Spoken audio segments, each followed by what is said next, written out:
You know how some carriers give you so little for your older busted phone you just end up living with it? I don't think so. Verizon lets you trade in your broken phone for a shiny new one. You break it, we upgrade it. You dunk it, doggy bone it. Slam it, wham it, strawberry jam it. We upgrade it. Get a 5G phone on us with select plans. Every customer, current, new, or business. Because everyone deserves better. And with plans starting at just $35, better costs less than you think.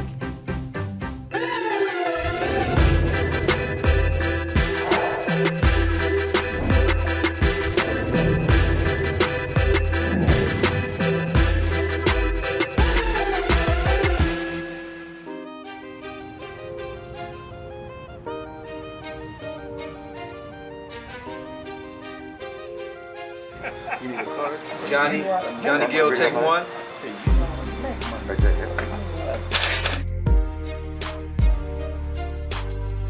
All right, Johnny Gill. I hope you got an Adidas deal. You got Adidas socks and drawers on? Yeah, man.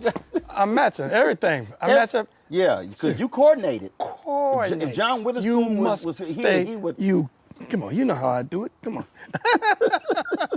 You ain't doing too bad yourself. Well, the yellow. Hey, look, let's show them the socks. See, I see. Come on. Coordinated. Right. I mean, come on now. If you're going to do it, you're going to do it. You know.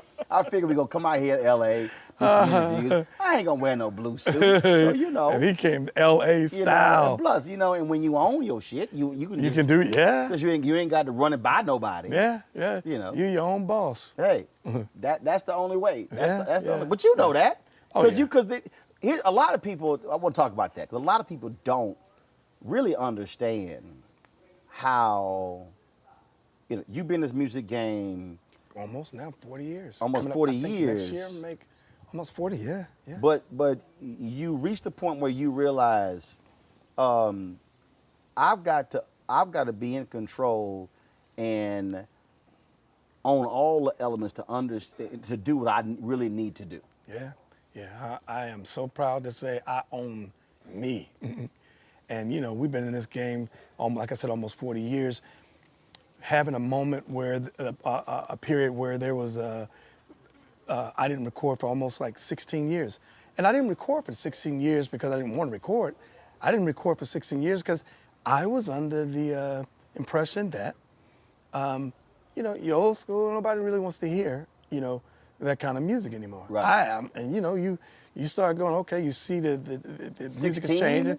Yeah, I didn't record for almost 16 years before I recorded the In the Mood album, a Still Winning album.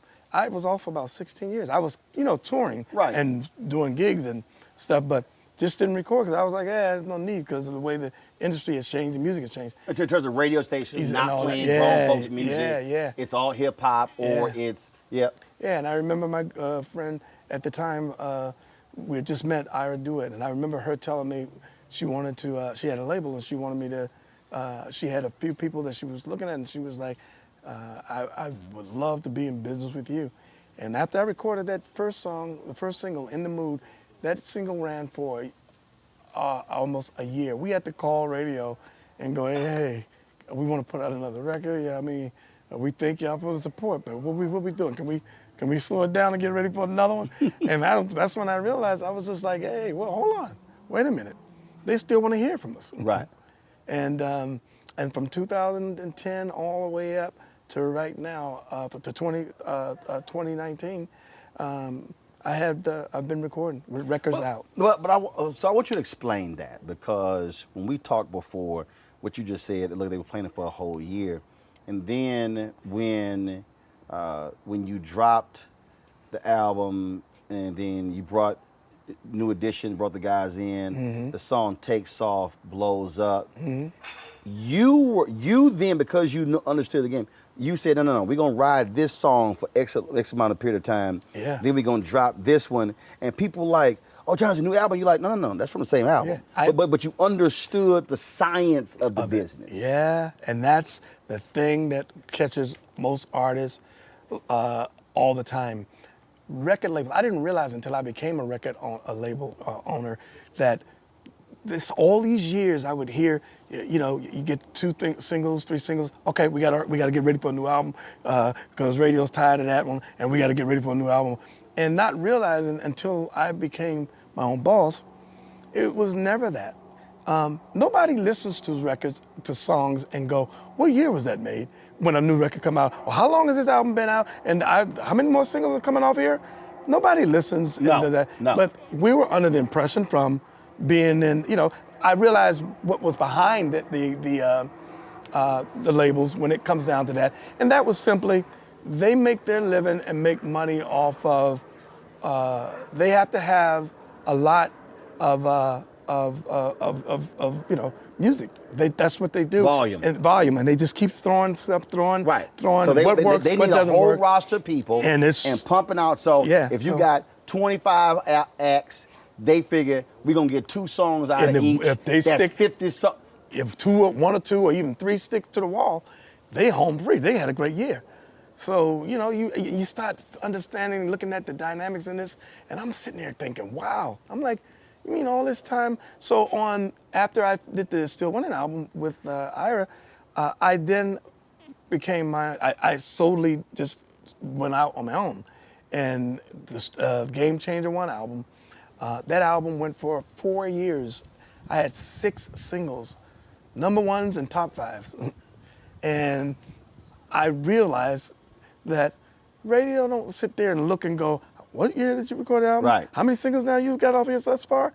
They just said, all I know, people only, what I realize is that if it's great quality work, great song, great music, and then people that can connect with it, Right. that's the business doing that other stuff. Right. Fans, people that love music and you making great quality music, they could care less when it came, how long it's been out, none of that stuff. It's just that as soon as they hear it, I call them the jury. Once you get it to the jury, it is up for them to make the decision. And you've had to deal with significant economic hardships in the business. Yeah. You had to deal with losing everything. Yeah. And so how did that impact when you were in control of it, where you now saw what all the expenses look like? We were talking beforehand again about, in terms of, so for me, I know exactly how much that light stand costs. Yeah. And that light, and that C300, and that 405, and that cine slider, and that slider, and that camera up there, and that switcher. So I know how to use it. Yeah. I know how to I can do those jobs. I can sit here. But it's also from a business standpoint, knowing, no, I can't afford that Canon C300 right now. Yeah. But we know how we can shoot with that XL405 4K camera. And get the job done. So for you, talk about what that has been like. Not getting caught up in, well, who paying for the limos? Who paying for this? Who paying for that? Yeah. Okay, all that food is all that food that nobody eats in the dressing room. Yeah. I mean, so talk about how that is, how you've worked that and developed that. As an artist, every artist, if you ask any artist that has released a record, and it could be successful or so-so, but every artist will come back to you and tell you, the record label, oh, it was good, but they could have done more. Like, we're never satisfied. I did find a new level of respect for the labels when you become your own boss and begin to understand what it costs to get a record out there, what it costs to have a PR firm, what it costs to get out and go and promote, all those things. When you're putting that bill yourself, it teaches you a valuable lesson. And though we can look at and say the labels could have done better, or it's like I understood and made you understand the game, the business. And I tell you, it's something that I tell you that if I had it to do all over again, I wouldn't change a thing. It allowed me to really grow up. It allowed me to understand what it meant as a black man, young black man, to own, to begin to realize that you can be successful and you can do it by simply taking control, not only over your music and your masters, but over everything. And I tell you, man, I love seeing that there's more Afro-Americans in our game, in this business, that are entrepreneurs that Right. are really doing the damn thing, doing their thing with owning their stuff. That are looking at themselves as corporations. Yes. Yeah. As opposed to I'm working for you. I mean, Yeah. I think about. I mean, that's what when you go back to Prince at the Soul Train Award. That's what he was talking about. It wasn't just own your masters. He was like, no. Understand. Look at when you're on tour. When him and the Warner Brothers and that whole deal, he realized, wait a minute, hold up. When y'all were flying over to Europe to see me perform, I was paying for that. Yeah. Yeah. When you were taking a Concorde, I was paying for that. Yeah. I mean, and that's this is what I constantly talk about, Johnny. You had better understand the business of your business. You better believe it. That's what gives you longevity.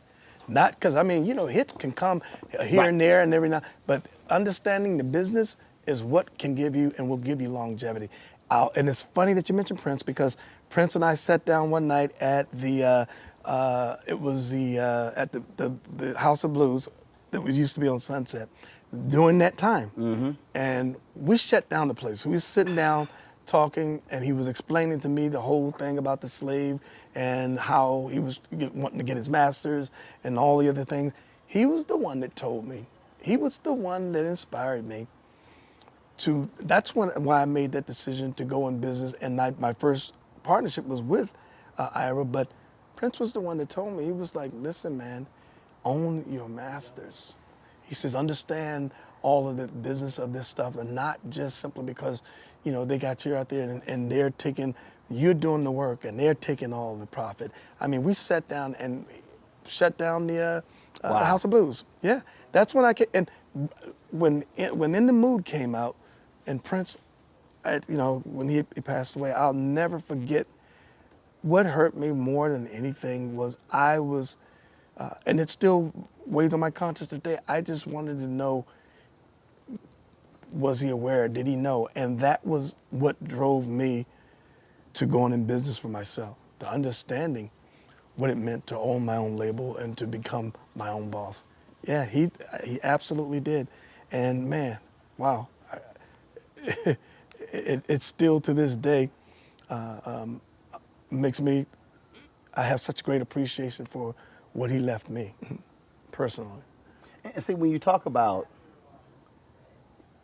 owning your own label, let's talk about understanding where you don't need validations. What I mean by that, and I've experienced this, man. Where you gonna get on MSNBC and CNN? I go, I own this. Coming out here, I came out here, George Lopez Golf Tournament. I said, we're gonna stay here for the week. We rent this Airbnb. We bring all of our equipment in. Mm-hmm. I come with two of my production guys from DC. We hire 3 people here in LA. This is what it's gonna cost. We're gonna do 15 interviews for the week. Yeah. We shot 7 interviews last time. If I pick up 4 more, I now have 26 episodes. Wow. That I can run a new interview every 2 weeks on my OTT network. Wow. And then we shot them all in 3 weeks. Wow. And I own it. Yeah. I now can license it. Yeah. If someone comes to me and they say, hey, we would love to pick up your interview series, Roland, on Netflix or Hulu or Amazon Prime or somewhere across overseas. Yeah. They got to negotiate with me. Yep. The licensing fee. Ain't no middleman. That's right. And I'm like, my worth is not, it's MSCB. And here's the deal. And if none of those people even call me, I can put it out myself. Yep.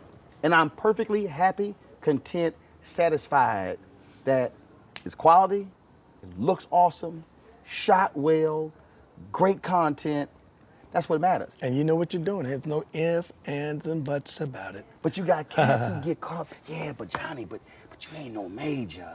But it's not. But it's like, man, and that's what I'm saying. It's this thing where folk just they think that, yeah, but that's not major, because they're seeking that validation versus the quality of the work you put out? Listen, I sold 3-4 million records from that the Johnny Gill album with My. I sold a couple million with the Provocative album, and the list goes on. You know where I still get most of my royalties? They're still coming in strong, and I've made more from my royalties on my independent records from both of from the Still Winning to the the Game Changer 1 and the Game Changer 2. Like, it's not even, there's no comparison. Prince said that. No comparison. Prince did an interview, and it was when he released Emancipation 1, 2, 3. And it was, I never forget, it was an online interview with the Report. And they were, well, you know, this is only sold X number of units. And Prince said, do y'all realize that I've made more money off of this album here than the Purple Rain? Yeah. They were like, what are you talking about? Hey, Purple Rain was a blockbuster. He's like, no, I made more money off of this. And that's what I mean. So you get these people who think, oh, but this huge, y'all were big, these huge projects, and you were selling the stuff. It still came down to, yeah, it sold a lot. Yeah. But I wasn't the one who made a lot. Here's my reality. I'd much rather go to work and get on that stage and get my money than to try to figure out, I'd rather get paid less, but I'll get more of an audience in there yelling and screaming to make me feel good, because I can't take those screams to the bank on Monday morning to deposit them. So this is what I tell people. I can't deposit. You did a good job. Yeah, it don't work. So I've learned a long time ago, man. It's just not about how many screams. I appreciate those that appreciate me, love that. But at the end of the day, what is most important is understanding your value and knowing that when I walk off that stage, I can go home and I can deposit and I can take care of my family because I put in my work. Right. You know, so that's what's most important to all of us. And I think once you get past that and needing, because sometimes I think it's about validation for some people. Absolutely. I think I've been here long enough to understand and know who I am and what I'm capable of doing. And so it's like, I know those that show up are showing me already they appreciate me because the shows are sold out. So that tells me all I need to know. There you go. So, it's about taking care of business, man. And at the end of the day, like I said, you could be walking around the street and could be the most well-known person on the planet, but be broke as hell. And broke as hell. And I've seen quite a few and know quite a few that you'd sit there and you'd be thinking, well, wait a minute. I know they can't be. and they out there fronting, hitting you up for loans. Hitting you, yeah. You know how some carriers give you so little for your older busted phone you just end up living with it? I don't think so. Verizon lets you trade in your broken phone for a shiny new one. You break it, we upgrade it. You dunk it, doggy bone it. Slam it, wham it, strawberry jam it. We upgrade it. Get a 5G phone on us with select plans. Every customer, current, new, or business. Because everyone deserves better. And with plans starting at just $35, better cost less than you think.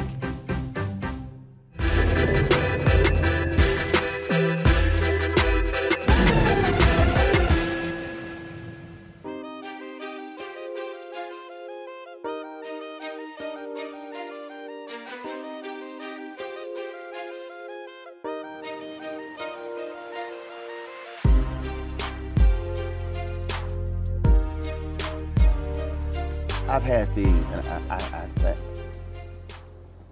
I can't pinpoint where it comes from. I certainly think it's upbringing, but neither one of my parents went to college. Ain't like we had money. My parents combined never made more than $50,000. Wow. But my whole, even when I think back to when I went to Communications High School and when I was at Texas A&M, even when I got out, I never had this idea that I needed to go work at the Washington Post or the New York Times to feel like I made it. Early in my career, I'm thinking back. I remember people were saying to me in college, "Roland, man, you need to work for the New York Times." And I said, I don't work for the New York Times. I said, I can do quality work wherever I go to work. And people would look at me like I was crazy, like, but that's the New York Times. Yeah. I mean, that's NBC, ABC. And I was like, yeah. I said, I can do quality work regardless because I know what it feels like. Yeah, did you ever tell them what I gave, the nickname I gave you? Come on, let me tell y'all something. Let me tell you about him. I would watch Roland having these debates, and there's like a look that comes on his face, and I would go, oh shit. Okay, he's getting ready. So I started calling him, hey, little Pitbull. I was like, yo, this is Pitbull right here, because it was like I could always tell when you was getting ready to lock the jaw, and it was not going. There is a look. And I used to go, I was like, man, yeah. And I remember when I first met you, I was like, hey, listen, here, Pitbull, nice to meet you. See I freaking love it. Okay, see, here's why you gonna laugh. Because when I was at the Fort Worth Star-Telegram, it was a brother who brought me in, Ken Bunting. God rest his soul. They hired me, and Ken should have been the top editor of the newspaper. Mm-hmm. He had played all the positions. Mm-hmm. He had beloved in the newspaper. Everybody loved Ken. I mean, all of that. And he got passed over. And they picked a woman, Debbie Price, grossly unqualified, had never been an editor in her life, not even a college newspaper. She went from being a columnist to the top editor. It was utterly ridiculous. Wow. And the publisher, Rich Connor, picked her. So they had a meeting. They had a meeting, and where they introduced. He comes down and he announces who's going to be the new executive editor. So man, we sitting in that. So I'm standing up, but next to the column. And just look at my face. Utter disdain, hot, pissed. Now Ken, he's there. He's got a look on his face, and Ken's, look, it's all good. Soldier on. I'm like, fuck that. I'm like, I am not feeling this. And so when they finish, so Connor goes, any questions? Hitting his ass with questions. And folks were like, damn. And then like when it was over, everybody walking up, shaking her hand, congratulating her. I walked right past her. I wasn't gonna front. I wasn't gonna sit here and congratulate you when you shouldn't have gotten a job. And folks were like, Ro, man, you were asking them questions. I said, man, let me explain something to y'all. I said, y'all gotta make up y'all mind.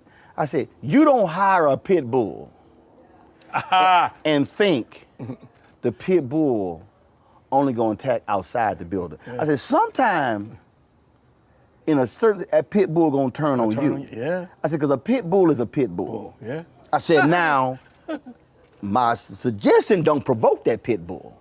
But a pit bull is going to be a pit bull. Yep. Inside the building or outside the building. That's right. And that's what I told him. Wow. And my deal has always been, I am going to hold you accountable. Yep. If it's on diversity, if it's on hiring, it don't matter if I'm getting paid, because what I cannot stand are parking lot militants. Yeah. And one thing that I know, I witness it and I see it, I know it to be a truth. I saw what you did and getting it started with CBS. I was like, whoa. No, I mean, it's just I don't care who you are, I'm gonna hold you accountable. That's it. And look, and I know for a fact, and I know that I have lost out on opportunities. I know for a fact, like, I got no problem saying it, that I'm not killing myself for it. I'm perfectly fine. Yeah. There is no reason in the world that I'm not signed with one of the networks to be a top commentator. Oh, absolutely. Absolutely. I will take on all these cats. But they deal is this is what one exec told a friend of mine. This was a white guy who ran one of the networks. He said, Roland's like a strong cup of black coffee. Not everybody, can handle a strong cup of black coffee. And I'm sitting here going, well, maybe we need more strong cups of black coffee on TV, because y'all got too many people who got too much milk and sugar and cream in it. And you need a strong black cup of coffee. But that's the thing, man. And and when I tell people, there's a consequence to being you, to doing you, but you accept it. Yeah. And then go with it. And if you don't get certain things because of that, I'm fine. Yeah. But have you ever done a show and they prepped you and asked you in any subtle kind of way, like, hey, listen, this show's blah, blah, blah, blah, and we need you to, kind of keep it or tone it down, or can you, blah, blah, blah. I was just wondering because, no, that's happened. I'm talking about when I was at CNN, they called my agent and they said, hey, can you have Roland pull it back? Because, it's just a TV debate. And it was Mark Watson. Mark said, you see, y'all gotta understand. He said, that's not Roland in fifth gear. He said, that's second gear. He said, y'all think that's not fifth gear. He said, so your people, he said, everybody else, they in fifth gear. He in second gear. He said, so you want him to dial it back to first? Because, and my deal was, when I go on, I'm thinking about the viewer, I'm thinking about the consumer. And my deal is, I'm about to put you in a rhetorical body bag. Yeah, I've seen that 150 times. That's what I told you. My deal is, I'm about to take you out. Now, if you can't handle this heat, don't sit your ass in that chair. This is I will compare it, and you tell me when this is happening, because I always ask, you call them pops, Eddie Leverty. To me, it's no different when you're a singer. You tell me, who is it where you were like, y'all might be on the bill together, or they might be there when you say, now I'm letting y'all know, we're gonna wear your ass out when you hit that stage. Yeah. So y'all gonna have to bring some extra, because when we walk off that stage, that's literally how I operate. I operate. It's literally the exact same way as an athlete or as a singer. When we walk out there and that red light come on, you already know it's game time. It's game time. And I'm about to bring. I'm about to bring a can. Hashtag Team Whip That Ass is about to show up. And to me, this is just me. You should say, I accept the challenge.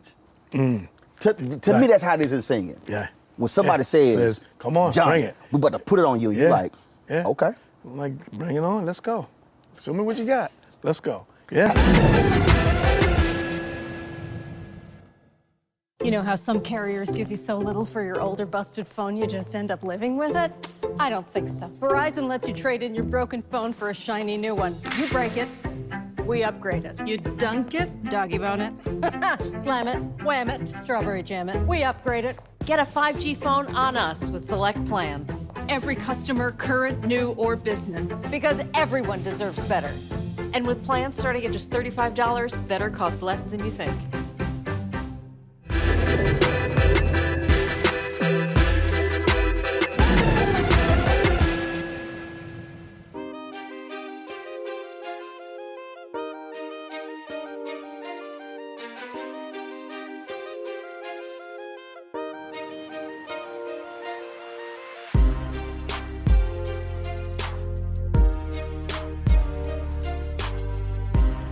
Give me 2 or 3 people where that's happened, where y'all were like, all right.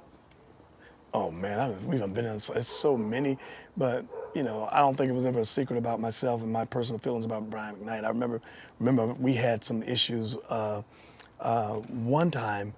I don't remember. Go tell. Yeah, it was us and Brian we was on tour. So Brian wanted to be the headliner. Now, your headliner with New Edition. So we're like, okay, you want to be a headliner? Not a problem. Since you think you big and that big and bad, okay? Yeah. And I'll never forget one night two of the guys, the driver got lost. I think it was Westbury we were playing. And I'll never forget, they asked him if he didn't mind going on first, and we would close out. And they came back and he said, no. So that we were saying, I said, well, how do we give these people that have paid all this money their money's worth to see both acts that they came to see? Right. And I said, I think that was just really selfish and egotistical, because I was, it wouldn't even blink if you had asked me that and they was telling me, this is what the situation was. But on top of it all, and I'm sure he would admit it, on top of it all, he would go out after us every night, and the place was completely empty. And he never once said, hey, listen, I can't keep doing this, y'all. Y'all want to switch up? He took it like a man. Listen, I'll give him his props. He took it like a man. It was rough out there. By the time he would come out, you could hear echoes. Wow. And but I just always thought, for me as an artist, my mentality is, look at the show, look at the artist that's on there, make sure you look at who's got the most catalog, that stuff. The thing about people that come to see shows, you don't become a bigger artist or a lesser artist by going, I'll go on first, I'll go on third, I'm gonna close. That is such a myth. It's a myth that is so stupid and crazy. Making a show become organic, where it builds and it goes and it does what it's supposed to do, because everybody knows their place and does their position. That leaves people leave there going, that show was incredible. Everybody was great. But see, that's Motown. Berry Gordy and their whole deal with Motown was, when they had all those acts performed, they were like, they killed it last night. They closing tonight. Yeah. And it was kind of like, what? It was one of the books I was reading, and it was like Smokey Robinson and the Miracles. It was Marvin Gaye, Temptation. They were all, and he was like one of the groups had they had a bigger name and they were hot, and they were like, yeah, but last night's show, they destroyed it. They closing, and they would switch it up. And so if the deal was, if you want to close, you got to go to work. You got to put that work in, and you got to do it. Lionel Richie told me this story, Doc. I hollered. So when B.B. King passed away, I called a variety of people, and Lionel said they were in Washington, D.C., and he said it was Earth, Wind and Fire, the Commodores, and B.B. King. And they were sitting here arguing who was going to close, who was going to open. And BB said, hey guys, listen, I found an earlier flight out of the airport back to Memphis. So why don't I just go ahead and go on first, and then y'all can figure the rest out. Lionel said, man, BB he walked out there with his amp and guitar, and he said he just destroyed that joint. He said, then the argument between Earth, Wind and Fire and the Commodores was, who the hell gonna follow that? He said nobody wanted to follow that. You gotta know your place. It was like, y'all going, no, I ain't following that. And he's like, BB didn't care. BB was like, I'll go out there. And that to me, because Frankie Beverly told me, Frankie said, it don't matter to me who closed. Yeah. The deal is when you, and it's, and that's, to me, that's why I think when others bring the best out in you, when they throw that gauntlet down, and you know you got to that I can kick it to a higher gear. Welcome to challenge. Bring on that challenge. And that's what. And listen, this was many years ago. I don't talk. Haven't seen Brian, and we don't talk any of that stuff. But what I've learned from that, and what it taught me, and what I've said to many people over the years, and it's still to this day. When we would go get on shows, if you want to go, Johnny went ham. It was something that I always still felt personal about it, because I always felt like, I respect his talent and his gift, and would hope he respect my talent and gift. But I often felt like and thought that we gotta always remember that first and foremost, this is a blessing for what we do. Many people can't do this. And also it's important to understand that those that have come before you, we stand on their shoulders. So it is important that we show some level of respect, because if it wasn't for me, you wouldn't be here. Right. I've only just made it cracked the Right. door open just a little bit open Right. more, so that it's a little bit easier for you. Right. So whether it's Frankie, whether it's Patty, to whomever, Mama Patty and them, listen, they don't even have to come through that door and wait for me. I wait for them to come to say hello. Right. I'll meet them and beat them at the door Absolutely. to say hello. Why? For a number of reasons. One, because they opened the door and paved the way for people like me, and nobody's gonna have to tell me anything. And God forbid if one of my staff, somebody on my team treated or mistreated or disrespected them, your good is gone. But it's just not, to your point, it's understanding who's paying is the customer. And at the end of the day, it's the greatest show. Yes. Who puts on the greatest show? Yeah. It doesn't even matter. But bottom line, Ed, I gave a speech. I forgot where I was. I think it was in Virginia. And this woman came up to me and she says, "Hey, I'm singing the song after you finish." I said, "No, you don't want to do that." Aha. I said, you might want to go ahead and sing your song before I speak." She says, "No, it's fine." I said, "No. I'm trying to tell you, you do not want to sing your song after I get done." Yeah. She's like, "No, Mr. Martin, they got the plan." I said, "Sister, I'm just trying to tell you right now. If you sing that song after I get done, ain't nobody gonna be here to hear you sing." I said, because when I get to that podium It's a wrap. and when I finish this speech, It's a wrap. I said, I'm gonna have these folk on their feet. They gonna be hyped, and I said they gonna book right out of here. I said, I'm telling you, Yeah. you wanna sing this song before I get to that microphone. Wow. Doc, she sang before. Man, she said, when I got done, she said, "I'm so glad I took your advice."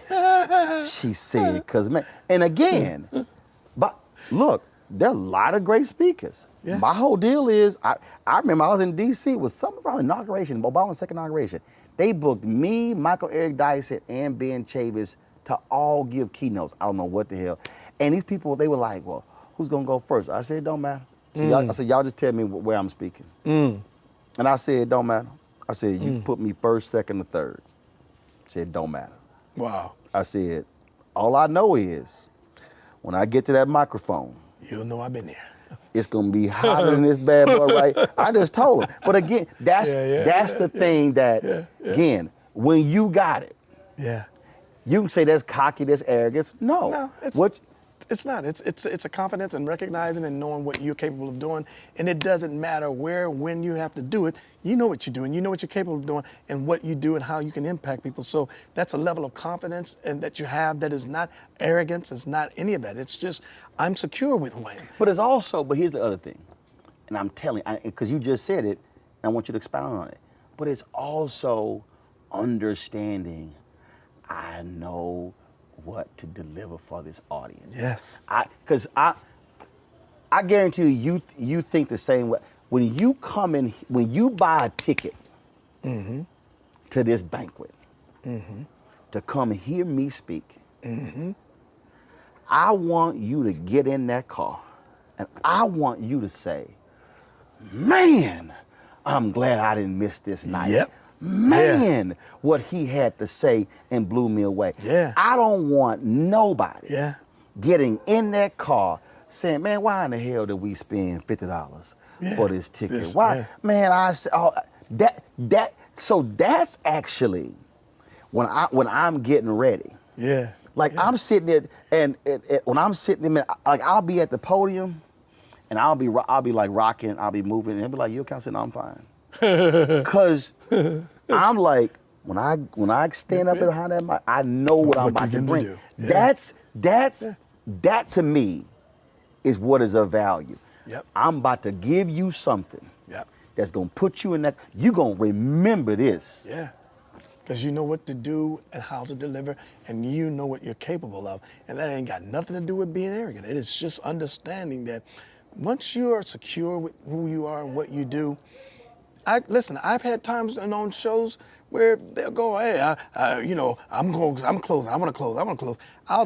Don't you ever put me on the show while everybody's arguing about who's going to close, because I'm always the first to yell, let me go on first. I'll go first. I'll go second. Put me on early. Why?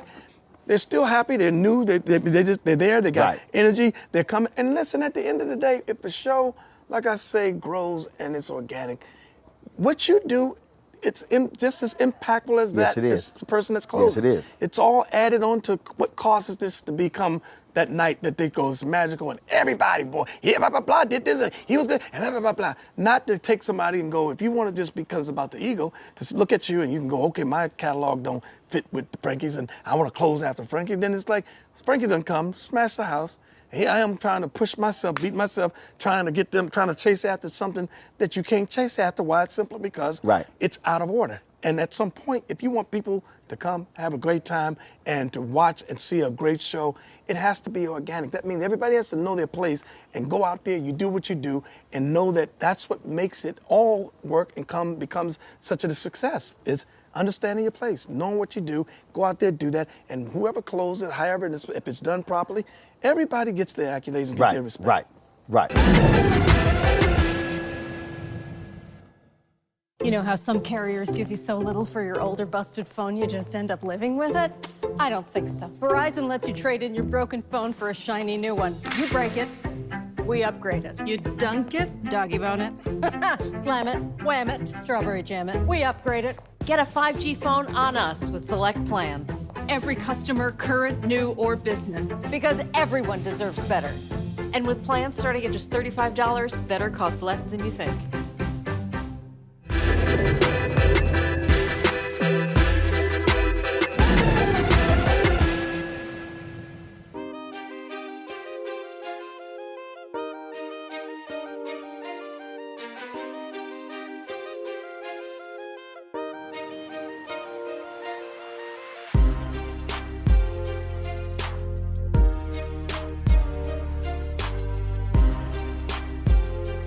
If that was I'm not going to use this, versus, but who would you love, living or now an ancestor?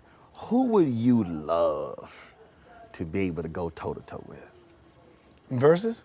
Let's just say, okay, let's do two. I'm just saying that concept. I'm just saying if it was a concert or whatever. I'm just saying if you. So I'm gonna give you who living, and maybe you've already done it, or maybe someone who's not, and male, female does not matter. Who would you love to match wits with, to be able to say, y'all two on the stage, you got a microphone and they got a microphone, let's get it on? Wow. Wow, that's a good question. Wow.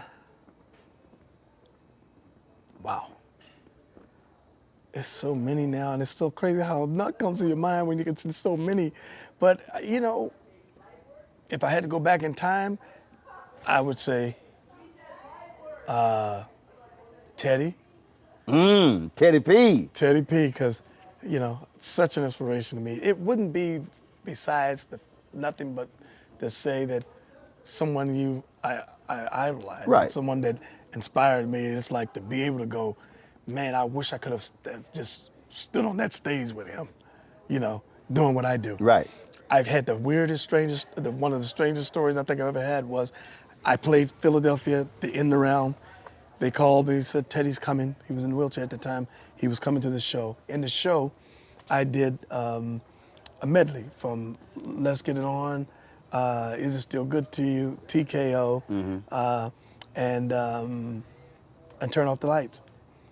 And I'll never forget, and you know, and in that segment of doing that in that show, you know, your audience lose their minds because why? Those are classics that they are familiar with. And I was looking so forward to meeting them, man, because I was like, Teddy's coming to the show. they rolled him in, but I didn't get a chance to even speak to say hi. Wow. After it, but it was, and you know, in Philly, we was getting it in. Right. So right. you can only imagine. I'm thinking, I wonder what was going through his mind when you are singing a song and people, their reaction is like you recorded the song, like you're the original. Right. I mean, it was just, you know, pandemonium. It was, you know, Right. every time we get to that section and throughout that tour I did, you know, that's just what would happen. So I said, I wonder what was going through his mind in watching or seeing that moment of those that have always said, oh, the closest to Teddy has been this kid that's Johnny Gill. It's Right. like, you know, and I was so looking forward to that, to meeting them and seeing them, but never. Wow. Yeah, but they come and left. I was So, just like, so who today, who would you love, again, and just for the enjoyment of the fans, but somebody who, like when I asked Wayne Brady this, for him he said, Jamie Foxx. He would love to go toe-to-toe with Jamie. yeah. I would probably say my uncle, Uncle Charlie. See, I knew I had a because it's funny when we were talking about closing. We were talking about close. First, I said, if it's one cat, I would not want to have to follow. Yeah. Uncle It's just Charlie Wilson. Yeah, Uncle and Frankie Beverly. Those two, and even Sweat. Sweat's catalog is insane. But you know that's so close to home that sometimes when I go on. Charlie makes sense. Here's why. I think y'all's energy. I mean, when I think about Keith and I think about Frankie, Yeah. those are different styles. Yeah. I think y'all's energy is very similar. And Yeah. Uncle Charlie says, I'm old school and new school. Yeah, yeah. Well, the rally is, Yeah. so are you. Yeah. So the thing is, Yeah. he pull out his old hits. Yeah. You pull out your old hits. Yeah. He's got a group. pull out some new hits. I come from a group. He You come pull out some new hits. Yeah. But the thing is, Yeah. y'all energy in terms of, ain't nobody ever said y'all too laid back. Yeah. Yeah. Yeah. Yeah. I don't think you've ever went on stage and came out and the suit was dry. Right. No. Never. Never. As a matter of fact, and if that ever happened, I'd volunteer to give everybody back their money. That's like me. That's how I've always measured when I was in college. And people like, man, how was the party? My outfit dry. Let me tell you, the party animal himself, the original. Let me tell y'all. Hey, man. Every party event that we've ever been, you want to know who gets the party started and who will not leave the floor and will until the lights come on. Hey, dog. And you'll go, aren't you tired yet? Nah. He's like the Energizer Bunny. I don't drink. That will I don't just smoke, go. I don't do no and You'll be drugs. like, what the heck are you on? Hey, dog. Hey, man. And he goes. And ain't repeating the same moves. So it's like, yo, what the heck? Hey, Doc, look, I believe in we gonna have a good time. Yes. We gonna sit here and get this thing. And I'm telling you, I told somebody this here. I said, if you want to understand partying, I said, you know, when you packing your bags, you got those weight limits, the suitcases. I said, I went to Essence one year. And I think I went to Essence and my suitcase was like 69 pounds. It was one under that 70-pound limit. When I went back home, why was my suitcase 74? I had nothing new. I sweated through all of those, my linen suits. The suit, the shirt, the ascot was drenched. I got to the airport, I said, how in the hell is my bag 5 pounds heavier? Oh, my God. Because it was sweated suits. I've seen it firsthand. You tell me, I've seen it firsthand. But, you know, that's what I call living life, enjoying life, and being able to, even doing what we do, just in having a moment where you're able to just let your hair down. This is what it's all about. And this is just what get it makes in. Yeah, getting it in. So man. I got to ask you this here. So I have this new thing now. I did this on Instagram Live. And I just come with this stuff. It just, trust me, I don't even think about some of this stuff. You already know I love music. You already know, Oh, yeah. Jimmy Jam, he's sending me stuff. I love music. Yeah. I got everything on my iPod except polka music. I ain't got no polka. But I got everything else. I got everything else. But the thing, man, So one day I was on Instagram Live, and I was talking about. I said, y'all. I said, it's some nice songs. I said, but I'm talking about that oh shit music. Yeah. People were cracking them laughing. They were like, oh shit music. And in fact, it was funny because Snoop Dogg jumped on my IG Live. And I brought him in. He was like, oh, you killing. I said, Snoop, this is that oh shit music. I said, I'm talking about when you in the car and it come on, you like, oh shit. I said, the song that make you stomp your feet, you throw your. I said, every song can't do that. Yeah, that's right. What? Give me 2 or 3 for you when you. That's oh shit. It come on. It just hits you in a different way. It just take. I don't care what mood you in. That song come on, and your first act. Oh shit. My God, I gotta tell you, first Marvin Gaye's "Let's Get It On." As soon as you hear that, wow, wow, wow, wow, it's over. It's done. And Beyonce, "Get Me Body." That beat does something to me that drives me crazy. Oh, "Get Me Body"? I don't know, yeah, as soon as it comes on in the club, I could be sitting, chilling, talking. It drives me nuts, and I can't sit still. Yeah. And there's another one, Q-Tip. What was the other joint that he has? There's like several of them, man, that I just, if I hear them, I cannot sit still. Bruh. So when you mention Marvin Gaye, Raheem DeVaughn performed with Fred Yonnet at the opening of the Howard Theater. Bill Duke handled the musical arrangement. Dick Gregory was there. Bill Cosby emceed. And Joe Sample was also performed. Oh my goodness. Bruh. So Raheem and Fred come out, and Raheem sings a version of "Let's Get It On" that I had never heard how it was arranged. I was like, that's not. So then I later discovered that Marvin did that version, and it was late. It was a demo, and then it was "Let's Get It On" Part 1, and then "Let's Keep Getting It On." Dude, when I say I'm not lying, because this is how I am with music.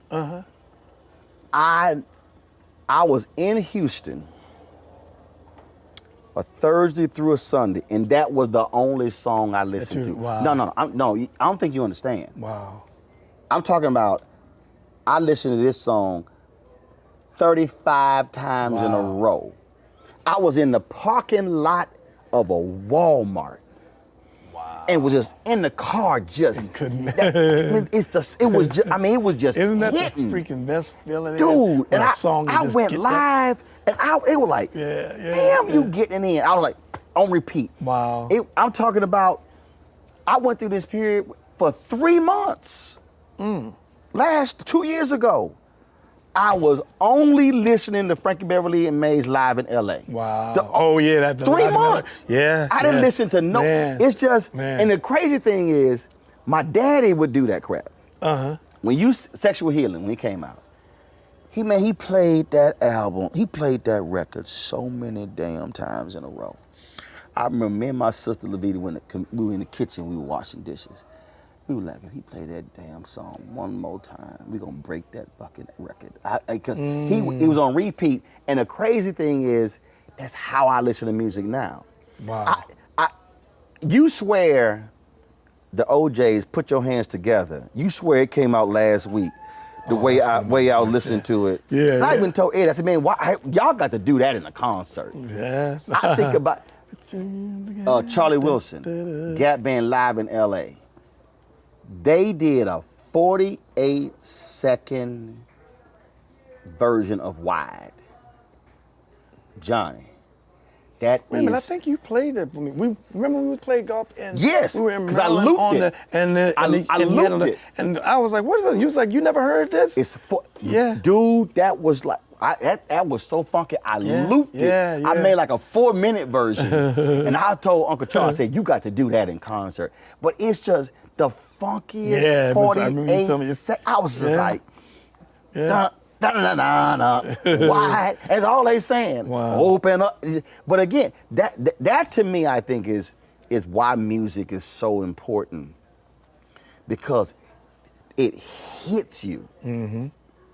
Yeah. You sad, you hype. Yep. It can hype you up. It can fill a hole. Yeah. Whatever mood, that's what music does. Certain music will calm you, Yep. relax you. That's why I think it's just so powerful. It's amazing because what other art can do that can make you happy, make you sad, can put you in take you through so many different emotional things. I mean, I love movies and I love sports, all that stuff, but nothing has that level of impact that music is. In 3 to 4 minutes. Yeah. See, you said movie. That's an hour and a half, 2 hours. Yeah. Art, it's on a wall. But you talking about putting something on. Yeah. How you and instantly. Yeah, and so powerful that you can go to another country and we can't even speak the same language, but yet the song could resonate with them. And I've been to places where they don't even speak our language and they sing every note of the song. And then when they finish and start talking, you go, I don't know what they're saying. It's like you go, wow, this is how powerful music is. Right. It's universal and it's amazing. An People- art that is strong, that's really amazing. It's very interesting to me when I have conversations with people about you and your career. People forget that there was a Johnny Gill before New Edition. Yeah. Johnny Gill, I started out, and then there was Stacey Lattisaw, because she was the one who brought me into business. And then from Stacey, I went another solo album, and then went into New Edition. But it was funny because we still saw each other and crossed paths, because I started in '83 and same year they started. So we met up. I think our first meeting was at Hal Jackson Talented Teens pageant. And then we started, crossing paths and seeing each other and speaking, seeing what's happening, and, became, pretty good friends. But yeah, it was funny because how ironic, we started at the same time. And, then it all happened when it happened. But it was, I had a couple of solo albums before. My very first song that really started to get people's attention wasn't a hit. It was just an attention grabber. Was Half Crazy, and that was written by Linda Creed, who wrote a lot of what she wrote with Tom Bell and she wrote that was her very last song she actually wrote before she passed away of cancer. But it's like and it's what I always tried to be conscious of and made a conscious effort was to not get locked into being just this one-dimensional artist.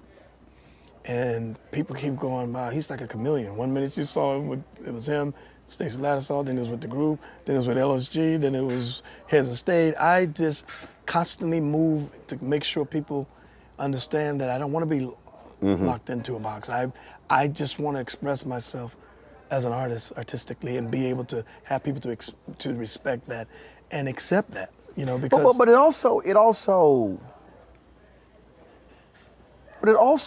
didn't also change the dynamic in that, unlike the other members of New Edition, who were a group and then who tried to do their own thing, you had already done your own thing. Right.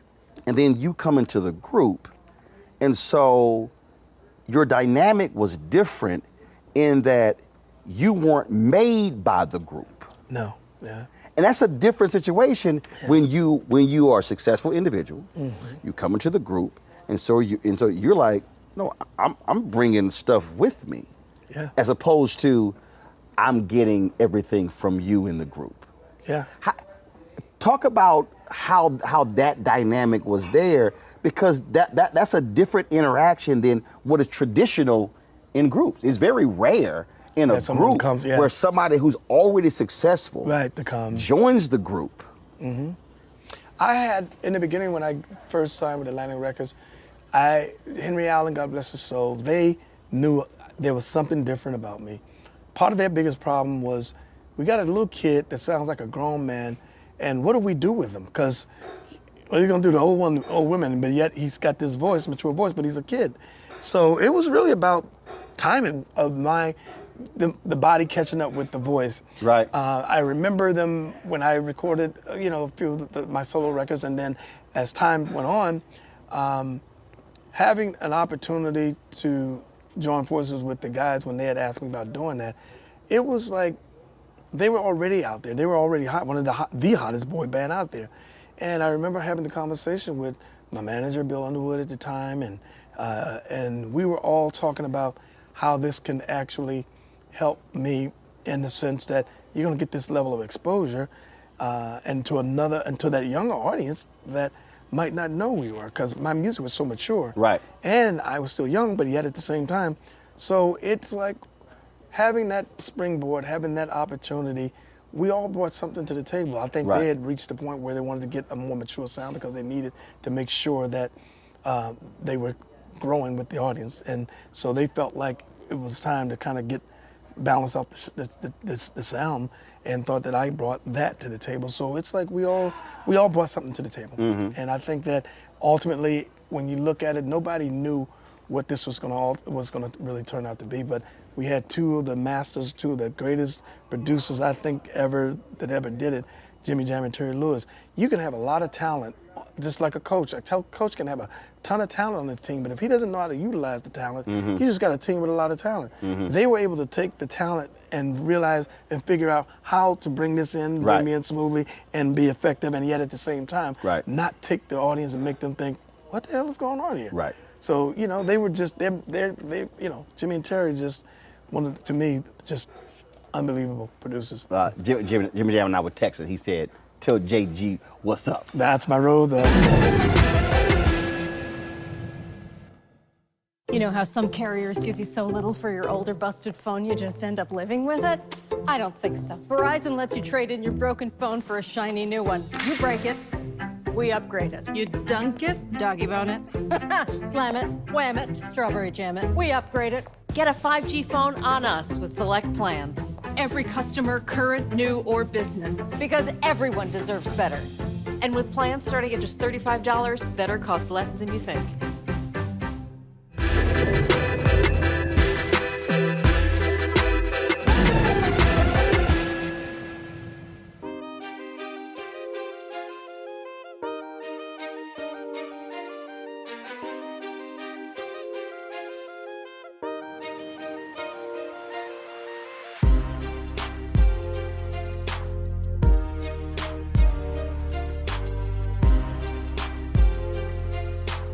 Like families, other groups, you have drama.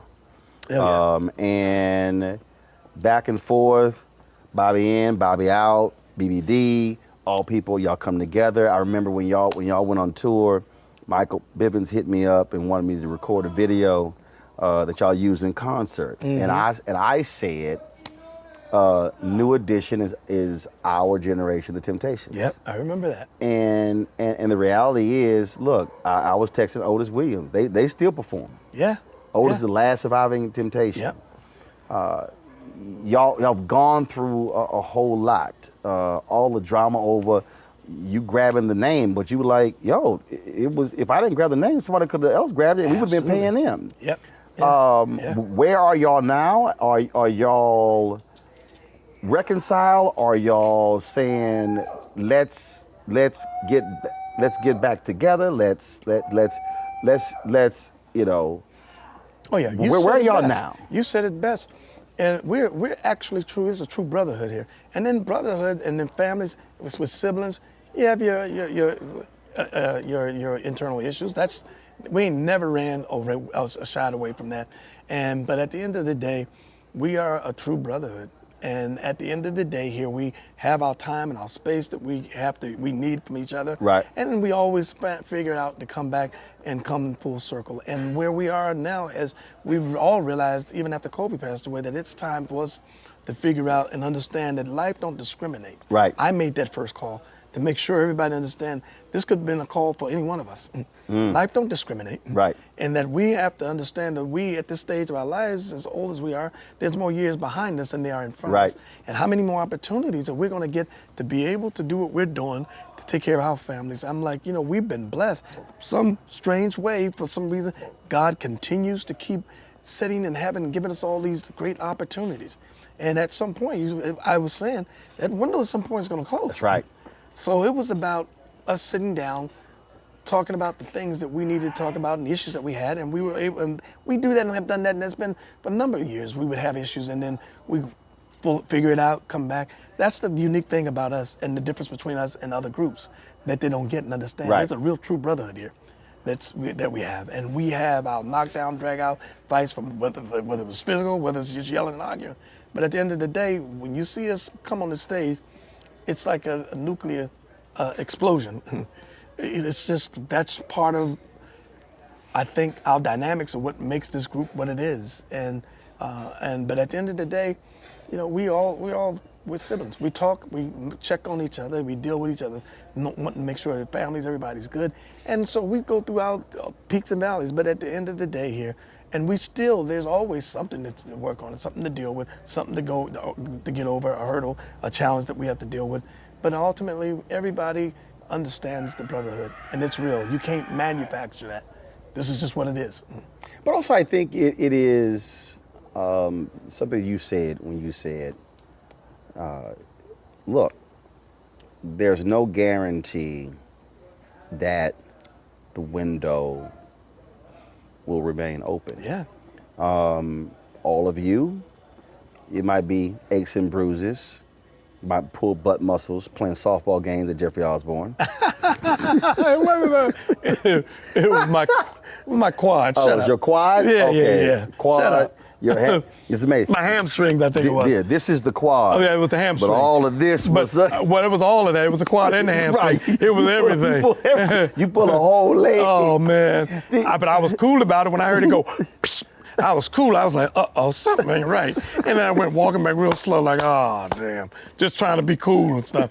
Man, I sat down and went, sheesh, what the hell is this? Went back to that hotel. He was howling in pain. Oh, my God. Jeffrey, get somebody over here. Shoot. But that was fun. But y'all still physically able. And the thing is, look, you do it when you can. Yeah. And to your point, you don't know. Yeah. And so that there's nothing worse if one of you can't. Yeah. And now it's not the same. It's not the same dynamic. Yeah. And so it's God like, yo, us, man, put that stuff behind and, man, do it. Like, that's what I love. When I see Eddie, Walter, and Eric, look, Walter got MS. Hey, but it's time to hit that stage. He gets it in. I mean, because you don't know. Yeah, you don't play. And I'm, you know, we're working, getting ready to just flushing out the rest of the agreement, and yeah, we're getting ready to hit the road, all 6 of us. So that's in the works, and then the Vegas residency, we're getting ready to. We're flushing that out too as well to get all that stuff done, and go and get this done and have fun with it and understand that we are who we are, and it's nothing going to change. What we've made, the impact that we've made, and the contribution that we made to this industry, it is what it is, and you know, it's time to just go have fun. Right, just till the wheels fall off, but enjoy it. Right. We're not kids anymore. Right. We're grown men. Right. And got kids to take care of now. Precisely. Yeah. So it's been a blessing. And the kids got kids. Yeah. Yeah. That's right. Got That's that. Right. You believe it. Is there something that? A couple more questions. Is there something that you have not done musically that you've really been wanting to do? Yeah. What is it? 2, gospel album and a Christmas album. People keep hearing that Really? one song and think about it. For almost 40 years, I've never recorded a Christmas album. They only hear that one song, Give Love on Christmas Day. And I keep saying every year, I'm gonna do a Christmas album, and never got around to do it. Now, when you say do a Christmas album, are you talking about, because here's the thing with Christmas albums, which are very difficult. There are a lot of folks who say, I only want to hear, you know, the standard traditional songs. Kim put out a Christmas album. What I love about it is there were no traditional songs, but I really love it because it's unique. Original, yeah. And so, do you want to do a cover of traditional songs, or do you want to just do original material that's a Christmas album? Mix, cover, and some originals. Favorite Christmas song you want to be on an album that you want to sing on it? This Christmas, Donny Hathaway. I've been more inspired by Fast or slow? Because the Temptations verse, remember, starts off slow, then picks up. the slow. Okay, all right. I love the energy of where it's kind of in the mid tempo where Right. like just when you can hear these bells and you get Yeah. the whole and these chord changes, it's like magical to me. But at the end of the day, it's like that and Mariah's "All I Want for Christmas." That's an original, and Right. you know how tough it is to in this day and time to really create a huge Christmas song Right. original. Most people only That like becomes a covers. classic. Yeah, it becomes a classic. Right. That's Yeah, that's huge. hard. That's hard. Yeah, yeah. Gospel, okay. And that's Gospel. my game. That's my dream that I want to do. Gospel album, same thing. Would it be original, or is there a gospel song that you absolutely got to do on it? I would mix that with some traditional and originals. So who? Okay, so if you did it, who do you want to partner with on that? Kurt, John P. So when you gonna do it? I keep threatening to do it, and I'm like, I do want to do it. I absolutely want to do it. I have some. Anthony, bring my two phones over here. Yeah. I So do have wanna you do it. Have you talked to him? Have you talked to him about it? No, I haven't. But I mean, we've talked. I talked to Kurt, and I talked recently. Talked when Rance passed away. I was Right. so distraught. I couldn't even We had hold it together, man. We had talked 3 weeks before that. Oh my goodness, I couldn't even hold it together. He was just like, man, but I told him, please give the family my best. At that point, I was just, because I just saw Rance maybe about 7 or 8 months prior, and then we kept saying, he said, we got to do something. We got to do something. He was coming into DC getting ready to work with someone. I had just sent, Steve Harvey had sent me a text just saying, hey man, checking on you, how's your health, how's your eating? And I said, appreciate that. And he said, brothers, we gotta check on each other. And I then said, bring it here. I then said, I think I sent a text about 20 different brothers. And Rance was one of them. Oh wow! And he called me when he got the text, and so we were able to talk. And it was 3 weeks before he passed. Wow! And we had talked, and he had told me. He told me, he said, "Yeah, man, I'm sitting here. I said this surgery."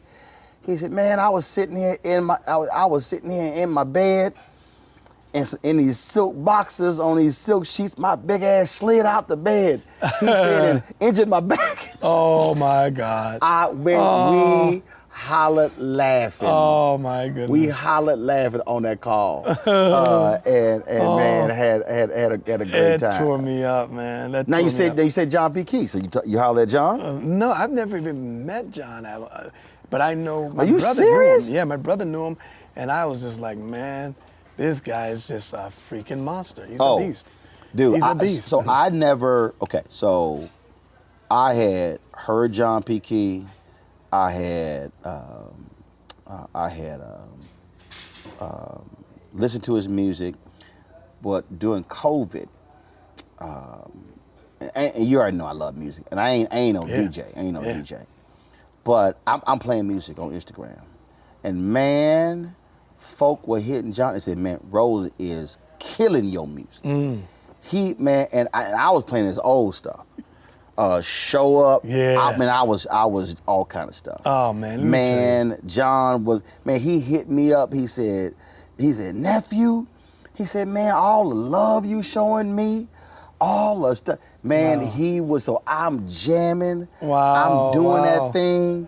Man, when I say we were rocking that thing, when I say we were out, so when he was in Tulsa.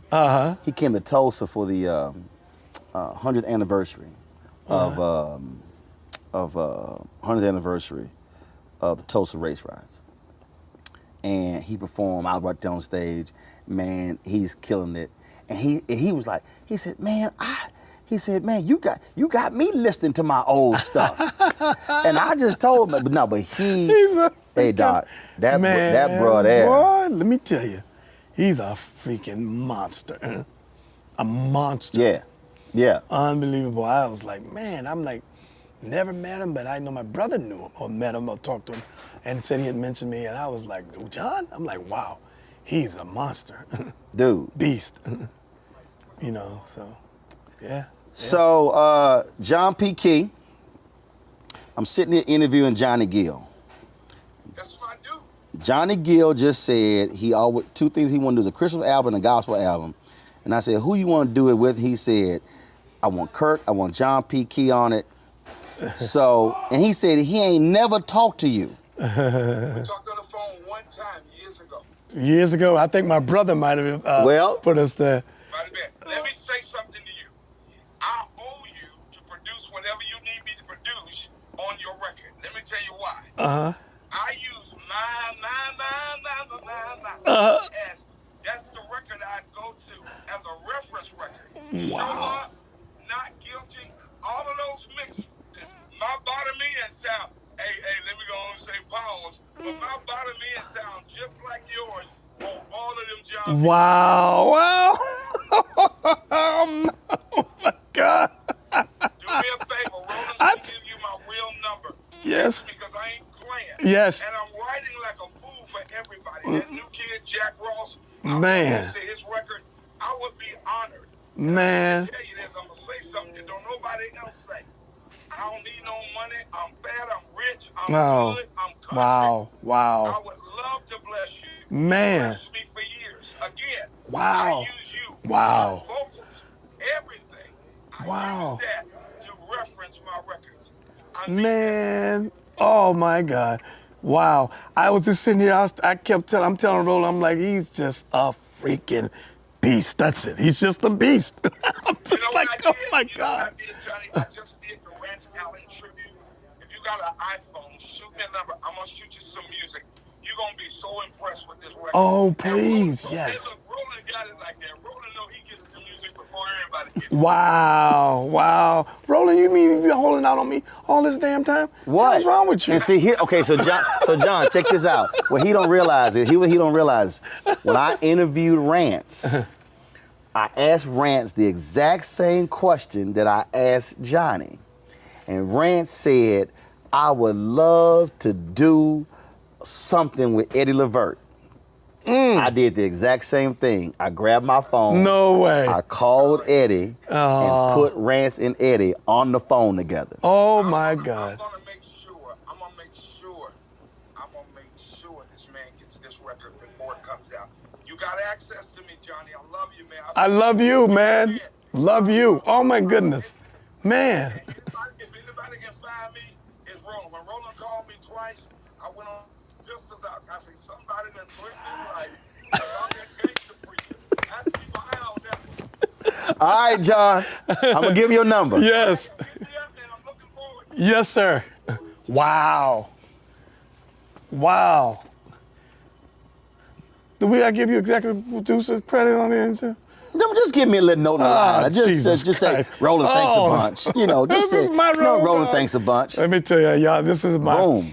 You know, you You all, got it. I already seen it. We all have people that we've known and been known in this business, and I say this, and I've said it to his face when I call him Pitbull, but when it comes down to, if I had to go to war and had to pick one person on the front line to go to war with me, it would be my brother right here, my Pitbull. My freaking Pitbull. My man. Well, you know, we had to do the sit down. We've been, I did one with Dondre with it, and I said, it was like all these brothers, I said, we've had all these conversations, all places. I said, no, we got to sit down and put this thing on tape. I said, and bless people with it. And man, see, like that right there, here's the thing for me, and it's just real for me. When you said that, then when you said you ain't never hooked up with John. Here's my whole deal. That don't cost me nothing. That's why I was like, Wow. not traditional interview. No, you don't say in the middle of the interview, hey, go get my phone. Yeah, right. You know, right. they didn't like cut the cameras, go. No, my whole deal is, we here, you said it, click. Boom. And I knew he didn't answer the first time. I was like, I'm about to hit him a second time. He gonna answer his phone the second time. Wow. He gonna answer the second time. Oh my goodness. And for him to sit here and say, my, Wow. he's used that. It's unreal. What happens is every now and then you forget how much you've impacted other people's lives Right. because we do so much and do this so much, you know, but every now and then we forget, you know, how much what we do and will impact other people's lives. Because you never know who's listening. Yeah, yeah. To think that John P. Key is doing gospel. Yeah, and that's he's crazy. using my That's crazy. as a part of that. That's crazy. Well, man, I need to get to the restroom. This was, we done. Oh, we're done? We done, my brother. Thank you, thank you, thank you. Wow. See, now I'm looking forward to the gospel album. It's coming, and I promise you, I've got me on film. I'm going to make that call to him to pull it together to make it work, to make it happen. No ifs, ands, or buts, because it And wasn't done by coincidence. And I'm going to send is- Kurt a text too. Yes, man, wow. My brother. Wow, love you, I appreciate it, baby. Yes, yes. Appreciate it, baby. Appreciate it. Yes. Appreciate it. Man, wow. It's crazy, man, how life works, right? Yes, sir.